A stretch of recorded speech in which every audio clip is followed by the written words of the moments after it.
Are you looking to sharpen your budgeting skills? You're in the right place. Welcome to the Budget Couple Podcast, where we talk about life, family, and how to afford it. And now, the Budget Couple themselves, Nate and Danielle. Welcome to the Budget Couple Podcast. I'm Nate. And I'm Danielle. And this week, we're going to respond to a listener question that we got in, and we're really interested in it, and we think it's a great question. So we're going to dive into that. But before we do that, we'd really like to encourage you to leave a review for our podcast on Apple iTunes or any podcast choice that you use. It really helps us grow the show and reach more people.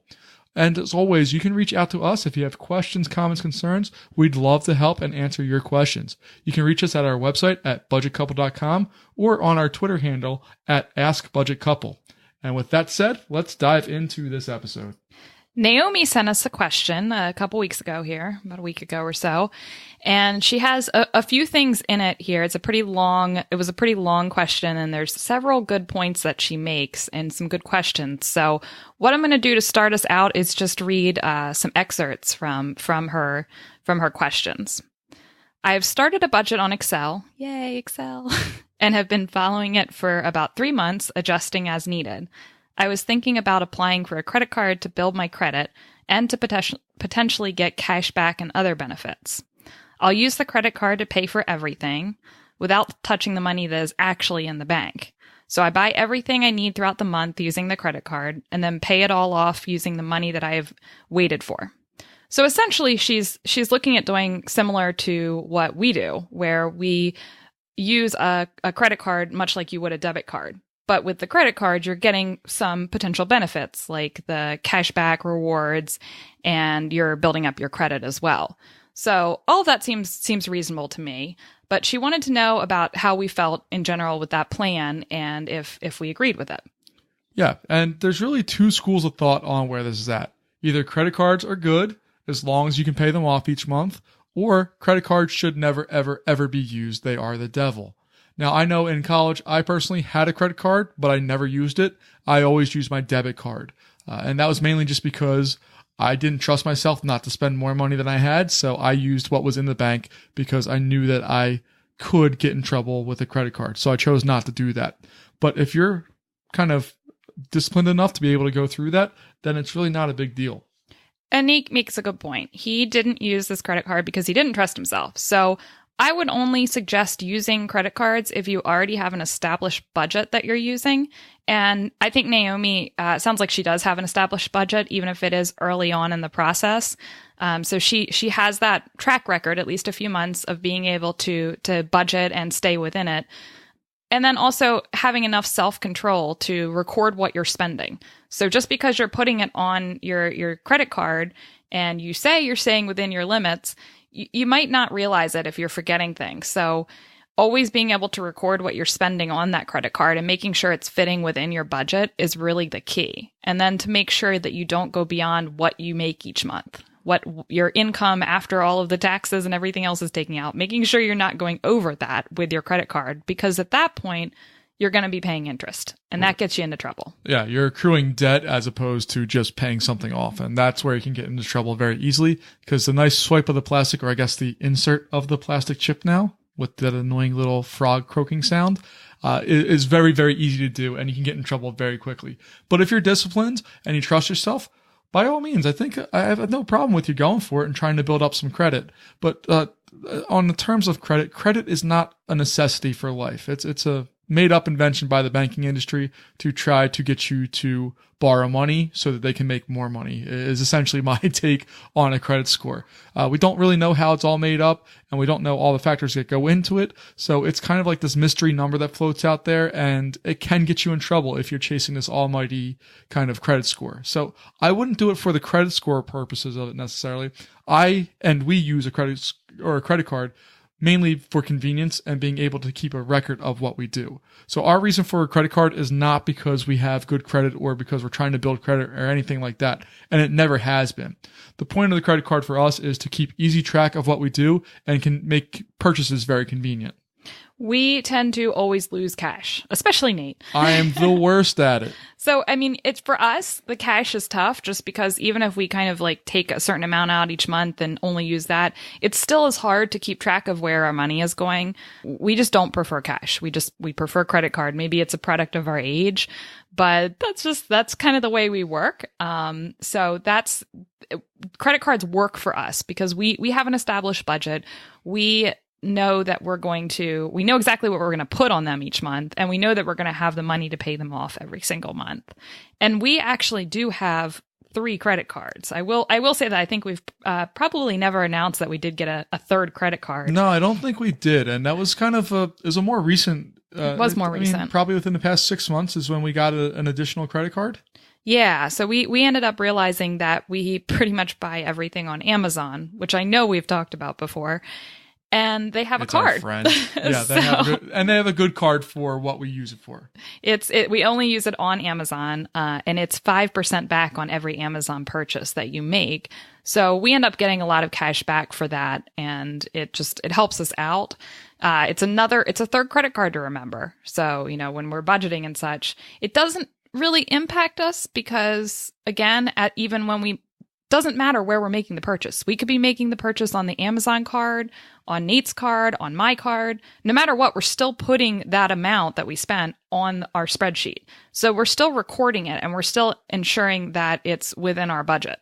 So it's not really, it's just another thing to have to pay for and keep track of, but it doesn't affect our budget in any way. Right. And that's, again, the danger with credit cards is that if you don't account for things, you can get in trouble very quickly because generally they come with incredibly high limits, more than what you would ever want to spend. So just keep that in the back of your mind there. But again, the benefits of a credit card, as far as building credit, while nice, is not entirely necessary. Some people argue that it's ridiculous to even try to go after credit, but good credit does help you do things. In the realistic sense, credit is a necessity for our modern world, and having good credit does help, but it is not a necessity. You do not have to have it. You can easily get a mortgage. You can easily rent somewhere as long as you can prove your income and that you can show that you pay your bills consistently. It's not an issue. Your credit score will actually go down to 0 if you stop using credit, which it's a really interesting thing that not everyone knows about, but it will actually go down to 0. And yes, there are mortgage companies out there. There are places that you can rent that won't require a credit score. So it is an option to live without any sort of credit or debt in your life and cash flow everything, essentially. But that's not a reality for a lot of people. It's not a reality for us, certainly. So we are okay with credit cards with the stipulations that we just mentioned, basically. Right. They have to be paid every month, no exceptions, and they have to be paid in full, not the minimum balance, because as soon as you don't pay your credit card in full, you take any rewards, and also it hurts your credit, actually. You'll take any of the rewards and benefits of a credit card and turn them into negatives very quickly. Yeah, any sort of those reward points that you're getting, they're going to be quickly outweighed if you're paying 20% in interest. Yeah. So it's just something to think about. Yeah, a 5% gain disappears very quickly when you're paying 20% interest on something. Absolutely. So the next part of her question talks about savings. She asks, I want to build up income equivalent to 1 month's spending in my bank account. Good plan. I plan to start an account with $500 and put in whatever is left over at the end of each month. And then she goes on to ask whether it's worth actually doing this if some months she's only able to put in, say, $15 or something. So she wants to dive into this and talk about savings, what you should put, how much you should have each month, what you should do with your extra cash. If you only have a little bit, is it worth it? So I would always suggest having 3 to 6 months of expenses in your crash fund, in your savings account. And working towards 1 month is a great start to that. Absolutely. And having a savings account allows you to have a little bit of safety, allows you to feel a little bit better if something bad happens. You have a little bit of a cushion there. Depending on what the cost is, it may be a little cushion, it may be a very big cushion, but a cushion nonetheless. So having 1 month in there as a beginning goal is awesome. You want to try to pump that up slowly, and $15 a month or so will do it slowly, but it's still going to increase it. Going to the question itself, is it worth doing if I only can put away $15 a month? Yes, because if you don't put it away, you're going to spend it. So would you rather spend $15 on probably like a meal out, or would you rather save it and have yourself have a little bit of extra room if something happens? In my personal opinion, I would much rather have that little bit of extra cushion and then use it when I need it, as opposed to just going out and forgetting about it in a matter of a day or two. It's always worth doing too, because it gets you in the habit of saving. It gets you in the habit of just putting money aside when you have that extra money instead of spending it. So just like Nate said, it's always better to save if that's what you're able to do. Now, in a normal circumstance, I would say that you put money into your savings account until you reach that 3 to 6 months of expenses and you have a comfortable crash fund that you feel good about, that you feel like, okay, if I were to lose my income, then I would be able to cover at least my living expenses and my basic expenses for a few months. So once you have that amount in there, I would say then you have to start thinking through what you want to do with your extra income beyond that. So that may be things like paying off your debt if you have credit card debt or a car, or for us, our house, whatever it may be. So paying off debt, and then also contributing to retirement. So maybe opening up a Roth IRA or putting more into your work 401k or something like that. But in the circumstance of Naomi, she is a college student, which I haven't yet mentioned. And that changes the equation a lot. When you become in college, when you go to college, your cost, your crash fund, all that stuff kind of changes, because college expenses generally tend to be a little bit more variable. They also seem to be a lot more at one time. So like if tuition's due before school starts, that's a big bill at one time, and then you won't have another big bill until the next semester. So you kind of get hit at different segments, and you need to be able to budget out and plan for that, which can be difficult.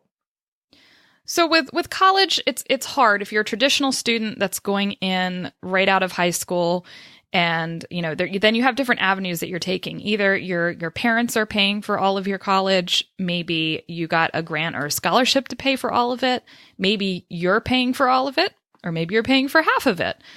So there's multiple different situations here that would really change the equation on what it would be like saving while you're in college.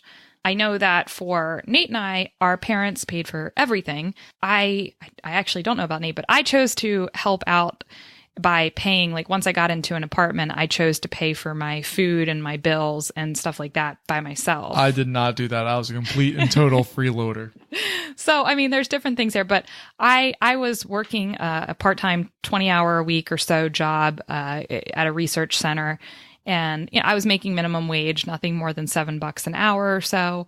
But I was using that money, I was putting some in a savings account, but I was using that money for my bills and my food and such, and using it to go out, and have a little fun. It wasn't enough to really put towards like retirement or something like that. Though like I said, I was putting into a savings account, at least some of it. And on the note of retirement, because retirement did come up at the end of the question, we didn't read it, but retirement was part of that question. I really am opposed to college students starting a retirement plan unless you're making enough money that it kind of justifies that. What I mean by that really is that as a college student, you're probably not making a ton of money. You're going to need a decent chunk of money every few months to put towards books, put towards rent, put towards food, put towards...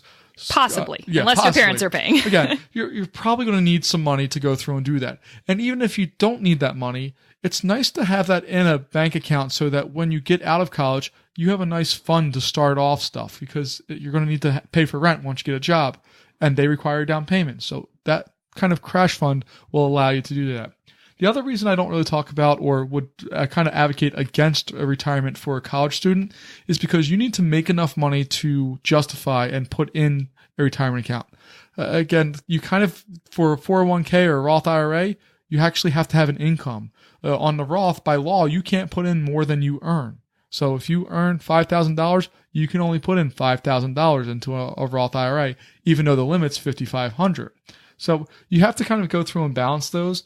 And I'm going to make a broad sweeping assumption here, but for most college students, I'm going to assume that they don't have enough money to make a serious dent in their future based on retirement. So if you were able to put away $5,500 a year into your retirement and you're still able to go to college and afford everything, do that. But if you're like most college students and you're getting maybe a couple $100 extra, or in this case, she mentioned that she was like $15 extra a month. Retirement doesn't really make sense in that case. It makes a lot more sense to hold on to that money and let it just sit in your bank account, even though it's not really growing at all. But it makes a lot more sense for it to sit there and for it to be there for you to use when you need it. Yeah, I mean, when it comes to budgeting and saving in college, I guess Nate's convinced me to some extent. I love putting into retirement, but he's convinced me, I think, that the key things when you're a college student, no matter what your situation really, is that you want to be creating good habits for yourself. You don't want to be treating it as a free-for-all. You want to be treating any money you're getting in, even if it's still like an allowance from your parents, whatever it is, have a budget still, and really develop that out. And then you'll have that for life. And it can change and grow as you change and grow, but develop those good habits and then also just put into that savings account. And even if it is just $10 a month or whatever, at least it's getting you into the habit of putting your extra money away rather than just spending it. So I think that what Naomi is doing is a good thing. I mean, creating a budget and putting away extra money into savings. If, like Nate said, you have a situation where you can beyond that put towards retirement, then go for it. It's great, but probably not necessary in college. Right. Now, if you're just starting college, you're probably 18, and mathematically, it makes sense to put money into retirement. Roughly, as a rough napkin kind of calculation here, if you put $100 a month away from the time you're 18 to the time you retire, that's going to be worth about $1 million when you retire. That's awesome, but again, if you're not putting away that money in the time frame of college, which is roughly 4 years, that means you're missing out on $4,800. You can easily make that up in the coming years, and you'll be just fine. Particularly if you have cash flow things throughout college and you've put away in savings and you haven't had to go into debt, that's going to help you. So that's more important than retirement at that stage in your life. Yeah, so that's just my personal opinion. I think I talked Danielle into it a little bit, but I really I don't believe in putting retirement away in college unless you really can easily afford it. But I know in my situation and Danielle's situation and pretty much everybody I know, that was not a possibility. And if it is for you, that's fantastic. Please go ahead and do that. But if you're like most of us, don't worry about that. Save that money and use it for something better down the road. And I will say that probably the closest I can think of comparison-wise in my life was beyond just my undergraduate. When I was in graduate school, my master's, I was getting it all paid for via my assistantship, but I was also getting paid about $15,000 a year on top of that, which is not much.